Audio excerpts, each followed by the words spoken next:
Hey guys, good morning. ഇന്നത്തെ video എന്ന് പറയുന്നത് നമ്മൾ രാവിലത്തെ പരിപാടീസൊക്കെ നിങ്ങളെ കാണിക്കുക എന്നുള്ളതാണ്. നമ്മൾ ചെറുപ്പത്തിൽ സ്കൂളിലൊക്കെ പോണ ടൈമിൽ നമ്മളുടെ അമ്മ നമ്മളെ റെഡിയാക്കാൻ എടുക്കുന്ന ആ രാവിലത്തെ തത്രപ്പാടുകളില്ലേ, ഇന്ന് നേരെ തിരിച്ചാണ്. നമ്മൾ അമ്മനെ ജോലിക്ക് പറഞ്ഞു വിടുന്ന രംഗങ്ങളാണ് ഇന്ന് കാണാൻ പോകുന്നത്. അപ്പോൾ കണ്ടാലോ? ഞാൻ സഹായിക്കണം മമ്മി. എന്തൊരു സ്നേഹമുള്ള അമ്മ, എന്നെക്കൊണ്ടൊന്നും ചെയ്യിപ്പിക്കില്ല. ഒരു ഉപകാരമില്ല. മഞ്ഞപ്പൊടി ഏതാന്നറിയില്ല. മഞ്ഞപ്പൊടി ഉണ്ടാക്കാൻ ട്രെൻഡിന് മാത്രം, വേറെ സാധനം അറിയില്ല. പറ്റാവുന്ന നമുക്ക് ചെറിയ ചെറിയ ഹെൽപ്പുകൾ എന്തോരൊക്കെ ചെയ്യാൻ പറ്റുക അത് ചെയ്തു കൊടുക്കണം. ഫോർ എക്സാമ്പിൾ, ചമ്മന്തി ഉണ്ടെങ്കിൽ അതിന് ഉപ്പ് പോരെങ്കിൽ ഉപ്പില്ലാന്ന് നമ്മോട് പറഞ്ഞു കൊടുക്കണം. നമ്മൾ മക്കൾക്ക് അങ്ങനെ എന്തെങ്കിലും ചെറിയ സഹായങ്ങൾ ചെയ്തു കൊടുക്കാൻ പറ്റുകയാണെങ്കിൽ നമ്മൾ ചെയ്തു കൊടുക്കണം. ഞാൻ നോക്കിയില്ല. എന്റെ വാക്കുകൾക്ക് ഇവിടെ വിലയുള്ളൂ. ചെറിയ പണിയാണെങ്കിലും നമ്മൾ സ്നേഹത്തോട് ചെയ്തു കൊടുക്കണം. ഞാനാണെങ്കിൽ പണിയെടുക്കണ പോലെ ഒന്ന് അഭിനയിച്ച് വന്നതായിരുന്നു, അതങ്ങോട്ടാ കയ്യിൽ നിന്ന് പോയി.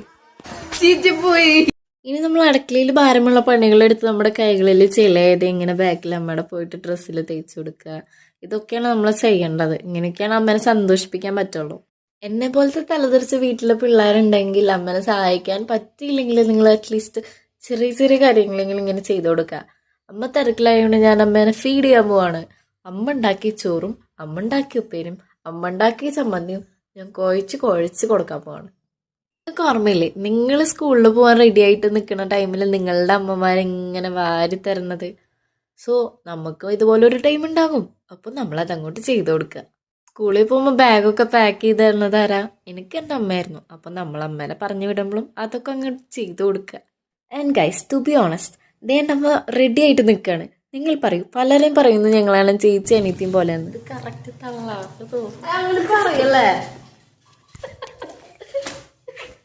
ആരെയാണ് കൂടുതൽ കാണാൻ ഭംഗി? നിങ്ങൾ മോളെ, നിന്റെ പ്രായം എന്റെ പ്രായം വെച്ചിട്ട് താരതമ്യം ചെയ്യാൻ നാളുണ്ടാശേ.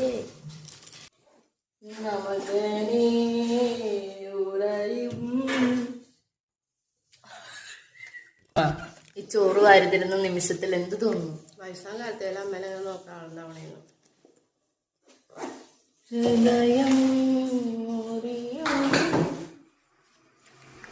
പഠിക്കാൻ പോകുമ്പോൾ എന്നെങ്ങനെ ഗുണദോഷിക്കാറുണ്ടമ്മ. ചീത്ത കൂട്ടുകെട്ട് പോകരുത്, നന്നായി പഠിക്കണം, നന്നായി ജോലി ചെയ്യണം, നന്നായി പഠിക്കണം എന്നൊക്കെ. അതുപോലെ ഞാനും അമ്മ ജോലിക്ക് പോകുമ്പോൾ ഇങ്ങനെ നല്ല ഉപദേശങ്ങൾ ഇങ്ങനെ പറഞ്ഞു കൊടുക്കും. അമ്മ അതനുസരിനോട് കേട്ടും നിൽക്കും.